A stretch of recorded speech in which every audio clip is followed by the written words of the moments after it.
না, আমি আসলে জিলাপি ছাড়া মুড়ি ভর্তা পছন্দ করি। ওয়েল, ঈদে তো ওই যে স্পেশাল একটু আইটেম রান্না করা হয়, লাইক শাহি শাহি রান্না। আর আমি যেহেতু একটু মিষ্টি পছন্দ করি, ডেজার্ট মিষ্টি বানাতেও খুব পছন্দ করি, সো আমার স্পেশাল আইটেম থাকবে হচ্ছে ডেজার্ট। আমি ডেজার্ট আইটেমগুলো বেশি রান্না করব।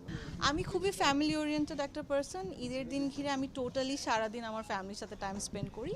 সন্ধ্যার পরে হয়তো ফ্যামিলি নিয়ে বের হওয়া হয় ঘুরতে। নগদ নিয়ে এলো হার না মানা হার অফার। সর্বনিম্ন 10,000 টাকা রেমিটেন্স নগদে পাঠালে থাকছে স্বর্ণের হার জেতার সুযোগ।